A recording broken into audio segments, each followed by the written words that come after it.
we're gonna make a cannelloni like you've never seen before. I'm filling tubes of soft pasta with British rosé veal and free-range pork in an amazing white ragu sauce, topped off with cheese and mushrooms and balanced on a bed of stinging nettles.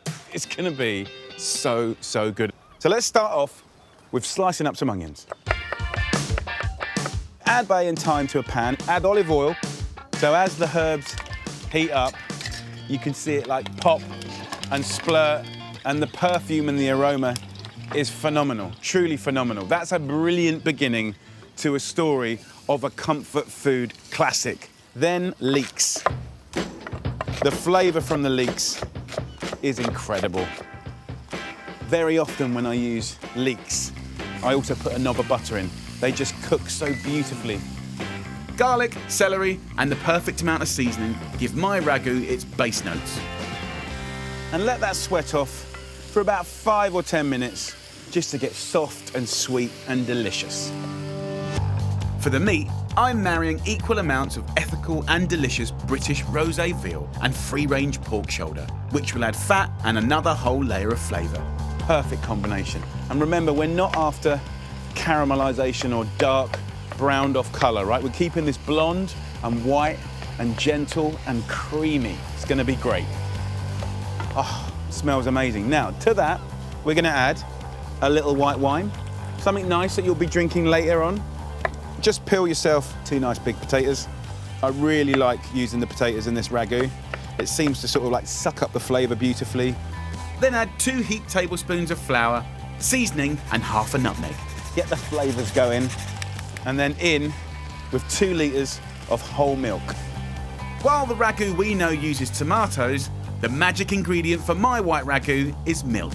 If I just put it in the oven like that, it will be really dry in 2 hours. I'll use some grease-proof paper, and it kind of controls how much escapes. And it's just going to blip away. It's going to be amazing. After 2 hours at 160 degrees Celsius, which is 320 degrees Fahrenheit, my ragu should be ready. Have a look at that. It's almost like a rice pudding underneath there. And can you see how the milk has split off? And you've got these miniature little curds, almost like little bits of ricotta. Gorgeous. Strain it, lift out the herbs, and you've made 2 parts at once. Now that ragu goes into the tubes, and this natural sauce underneath becomes the sauce that you just put over the top. Next is the curveball, and it's that. Stinger nettles. These little bad boys, they grow everywhere. I wish I didn't have to put these on because I feel so unmanly. But welcome, it's the weekend. We're just gonna take the leaves off the stalk. It couldn't be easier. And before you start thinking Jamie's gone mad, let's just cover up a few things, right? They're free, they're delicious, they're really nutritious, and of course, they won't sting you anymore when you've cooked them. So come on, be open-minded and go and pick some stingers. Of course you could swap them for spinach, but cooking them couldn't be easier. Add some garlic to olive oil and butter, wilt the leaves, and the sting will disappear. What I like to do is actually use some chili flakes to season, right, just to give it a nice little hum. See how quickly they wilt down, just like spinach. There you go, look at that. Give it a nice seasoning, and job is a good one. You could eat it just like this, but today it's the base for my cannelloni. Next is a fun bit. Simply use dried cannelloni straight from the packet. Get this little tube and just kind of touch the side, and it should naturally just fill itself up. I'm lining them up like little soldiers in the tray. And it's the weekend, right? It's fun to make, kind of like a lot of love going into this. It's about sharing, family, feasting, gatherings. In my book, you really can't have comfort food without cheese. So I've got 3 amazing British belters to add to our sieved sauce. I've got some fantastic Montgomery's cheddar. I've got some Mrs. Kirkham's Lancashire. I've got a lovely Berkswell cheese here as well. You get a depth of flavour and a rusticness that you wouldn't get with just bechamel. Then it's topped with some extra cheese and a scattering of beautiful nutty button mushrooms. And let it just rain on top. And because they're not touching any sauce, they're going to bring out a different flavour. And then simply finish it off with a little extra virgin olive oil. And that, my friends, is a weekend dish to feast on. Let's get it in the oven. After 40 minutes at 180 degrees Celsius, which is 350 Fahrenheit, and a short rest, this bad boy is ready. Absolutely beautiful. Come on, let's serve it up. Yes. You got the dense green stinger nettles in the bottom. Nice little green salad. This is a cannelloni fit for kings. Oh yeah, absolute heaven. This guys is a great dish. We're going to do a beautiful mushroom cannelloni with a gorgeous, oozy, cheesy sauce. If you've got someone in your house that completely disagrees with any kind of meat-free day, this recipe is probably quite a good one to get them on, because if this is made right, they probably wouldn't even notice the difference, right? Because this has the depths of flavour that you'd get from a lovely cannelloni. The residual moisture in these greens will just steam and wilt. This will take like 30-40 seconds. That can then go in the bottom of our tray. Just a little kiss of salt. Right, that's the beginning of the story. Let's get on to business. So in this pan, I want to cook down leeks, which I love, and onions. Olive oil will go straight in with the onions.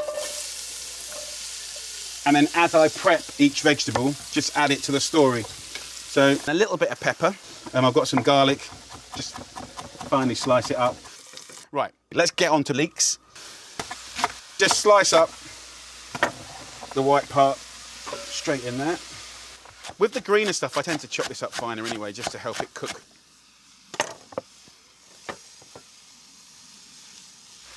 And then we're going to add the mushrooms. Right, big boy, we're making cannelloni. Give it a little seasoning with salt and pepper. If you want to make this extraordinary, just 15 minutes of stirring and frying will be amazing. Yes. Go and find your mad brother. Okay. Stuffing's done. So chop that up, and then it just feels so homemade, and you get more texture. If you lay it out flat, let that cool down. Let me make a really simple white sauce. In the same pan that we made the mushrooms, go in with 3 tablespoons of olive oil, 3 tablespoons also of plain flour. You don't have to make it with butter. Classically, yes, but in real life, no. Olive oil's fine. Looks a bit like breadcrumbs, but this is a thickening agent. In there, we're going to add some milk. I'm just going to add it slowly, slowly. That's quite a rushed version. That's what I always do at home. You know, I've got a family here to feed. There's stuff going on. So look, as the white sauce does its magic, let's fill these cannellonis. So literally all I do is stab around like that and then turn it around, do the other half. It's as simple as that. And that is your beautiful mushroom stuffed cannelloni. Okay, so look, there we go. A tray full of beautiful cannelloni. Off the heat now, because I'm very happy with that consistency. And put a nice big handful of grated cheese in there. I'm using cheddar, a nice big handful goes in. So let's get that over the top here.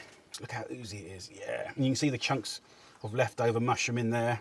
Last but not least, just a few little slices, kind of in and around.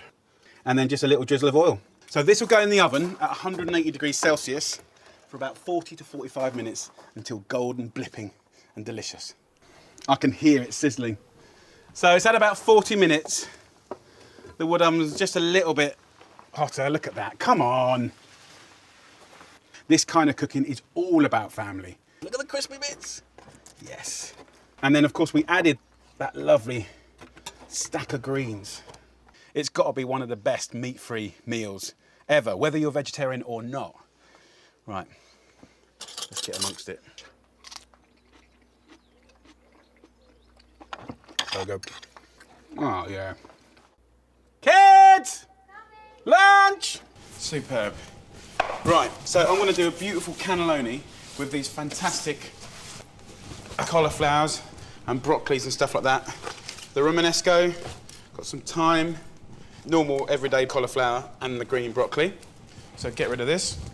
Now, basically what I want to do is I've already given them a nice wash outside just to rinse away any of our living friends. It really doesn't matter how you do this because I'm just breaking it down essentially because it's all going to get mushed up anyway when I cook it later. And we're just going to put those straight into the water. cut it up. So put these into your boiling water. So these stalky bits, just boil them really hard for about 6 minutes. So you're cooking them through, and then I'm going to start cooking them in the pan. Get the good old pat down. So just finely slice this garlic. So look, I've got about 7 cloves of garlic here for 6 people. Do you know what I mean? The way I'm going to cook it, you ain't going to feel it. It's going to be reasonably mild. So a nice amount of garlic in there. Good lug of quality oil. I want it on a medium heat. And this garlic can go straight in, straight away. Thyme, I've washed the thyme, just pick it off into there. So this is lemon thyme, which is quite nice, but regular thyme's good too. It always spits, especially if you wash it. It's got a fair bit of moisture inside the leaf. I have to be careful here. This is when I upset my wife. You need chilli to make this work. Be brave, be bold. 3 hot chilies, and I'm going to go for a 4th. Yes. The oil's getting quite fragrant as well. And then the anchovies, really important. Get yourself some good anchovies from a good brand, in oil. I want to get it in there. So just pull them in, and these anchovies are so incredibly good. Now, you won't taste that. You've got to trust me. Right? Even though that's quite brave, the anchovies will melt. Now, let's see how we're doing over here. Yeah, we're looking pretty good. Straight in there. In that pan is really proper flavour going on. At this point, if I wanted to do it for a vegetable, that would be ready now. Brilliant. But what I want to do is forget that. I want to cook it down. I want to cook it on a medium-high heat with a lid on. Now, to make this white sauce, you know, when I was at college, or, you know, when you go to Italy, they make bechamels. To be honest, at home, creme fraiche is a really good, quick cheat. So what I do is get some Parmesan, a great, you know, fair old wadge of Parmesan into the creme fraiche. But your job is to make it really cheesy, undoubtedly, you know. It's got to be equivalent to if you were doing a normal bechamel in a lasagna. So, then a good pinch of pepper, and then mix it in and have a little taste up. Get that cheese in there. Then mix it up. A little taste. Delicious. Right, so that's good. You can see that's quite cooked down now. You could let this cool down, but I'm just going to put it on a tray so I can cool it down quicker. And just smear it out like that. So we put that here. And I've got my creme fraiche and I've got my tomato passata here. So what I want to do is just tweak it slightly. Put a bit of salt in there and a little swig of red wine vinegar. And that will just give it a little bit of a twang, a hit, and then just pour about ½ centimetre of the tomato sauce in the bottom. Not quite all of this, okay? So that's kind of your base. That'll be the thing fueling the moisture that cooks the pasta, because the pasta is just dried cannelloni like that. So what I'm going to do is I want to get my lovely filling. Just want to go for it. I'm just going to gather it up like this, and then just pick the filling up and then turn it inside out, or you can just put it in the bag any old way, it doesn't matter. So this little teat here, we're going to chop off. Get rid of that, and then get your cannelloni, and you just squeeze your filling into that. There's one, so it's nicely filled up. I can't think of an easier way to do it unless you've got an official piping bag, and I'm a chef and I haven't got one. You can do it with a teaspoon if you want. It'll just take blimmin' ages. If you gave this to any meat eater, there's no way they'd miss their meat. This is not a vegetarian version of a cannelloni. This is a cannelloni of fantastic broccoli and cauliflower, and it is its own thing. Right, so I've filled up all of these. Lay nice big leaves of basil on top here. That'll work really well with the tomato sauce. But just quite nice to have that as a little touch. And then move it like that.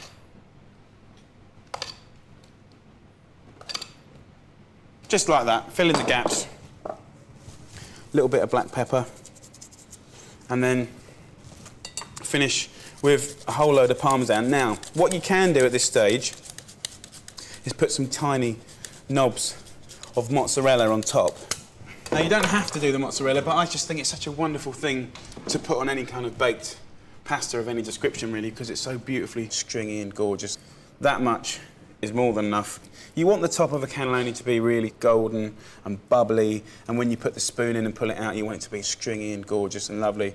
And I'm going to put that into an oven for about half an hour, at about 190, or until this thing is boiling like you wouldn't believe and golden and crisp on top.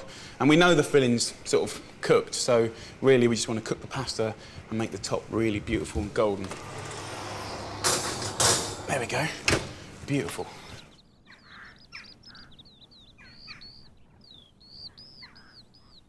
So here we go. Wow, look at that. Beautiful. So fantastic. You've got a nice golden layer on there. It's still quite nice and moist. And all I'm going to do now is plate it up. All right, let's have a look at these little darlings. Go on, son.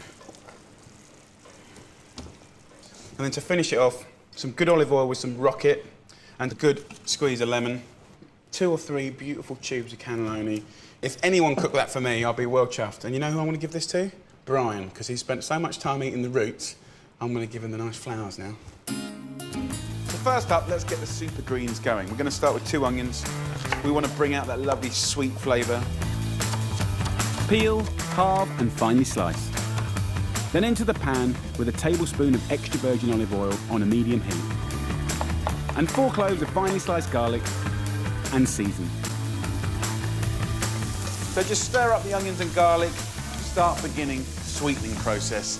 And this is going to be the most amazing base for cooking this. Now, I want 900 grams of lovely greens. And greens is a really open kind of book. It's whatever you can get your hands on. So we've got the Swiss chard here, fantastic.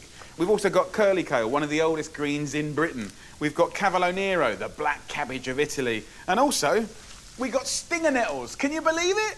All these things are greens, right?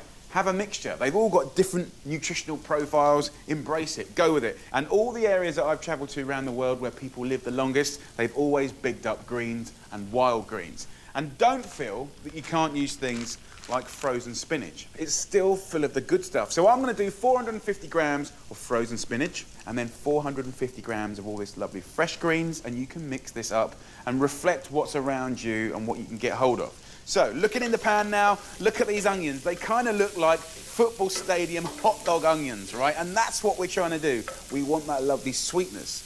And most greens have a slight edge of bitterness, which is a flavour that has been forgotten by modern day cooking, which is all about the sweet, sweet, sweet. And that little bitterness, if used with sweetness, creates bigger, more interesting, longer flavours, okay? So respect and love the bitterness, but you've got to work with it to make it sing. Get this chorus going with frozen spinach, then washed fresh greens. Tear them up and get them in. Even though we're cooking these greens down, many of the nutrients and vitamins are still retained. Give the greens a good grating of nutmeg, packed with warm, spicy aroma and flavour. After 15 minutes stirring every now and again, they'll turn a beautiful dark colour. Bang them into a food processor with the zest and juice of half a lemon.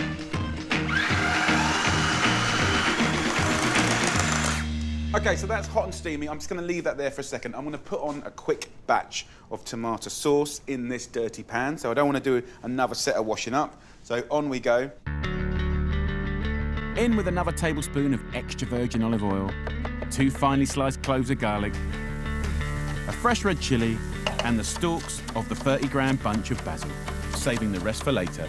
So it's the simplest little tomato sauce. Salt, pepper, and then in with the tomatoes.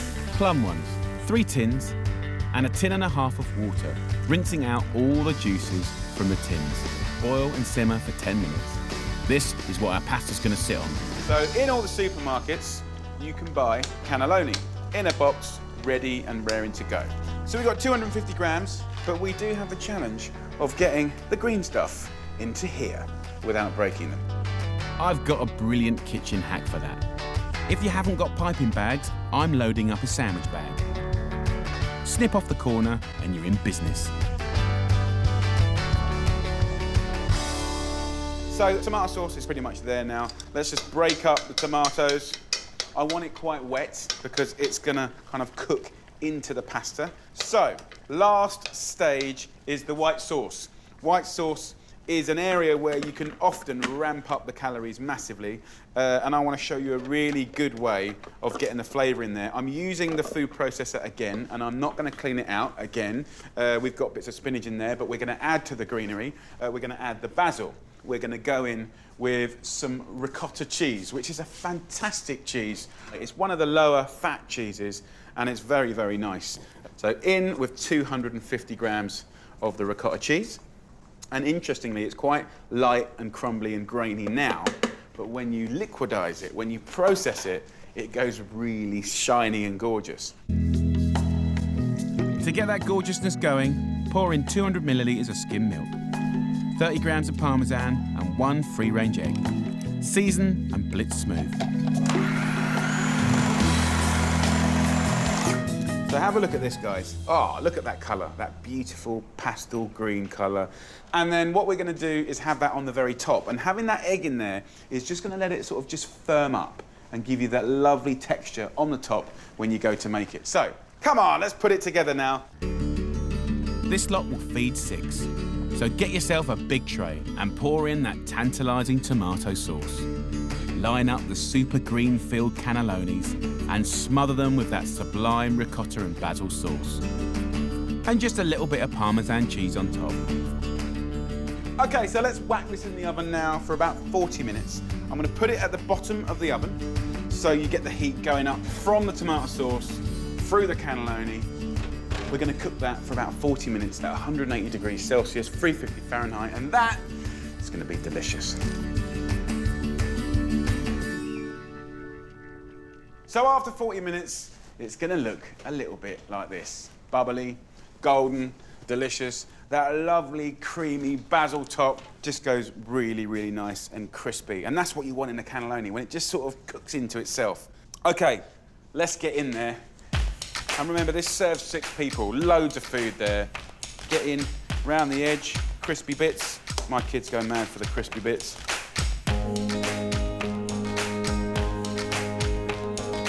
So then just load those lovely plates up with a nice little mixed salad. The lovely thing about a cannelloni or a lasagna is it's not pretending to be anything flashy, it's just proper good comfort food.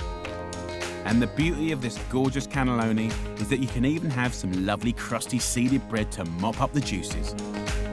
Now that's what I call a winner. With only 383 calories and 3 of your 5 a day, it's made to make your family's mouth water. That is delicious. And those greens are amazing. My lot love it. Give it a go. You won't regret it.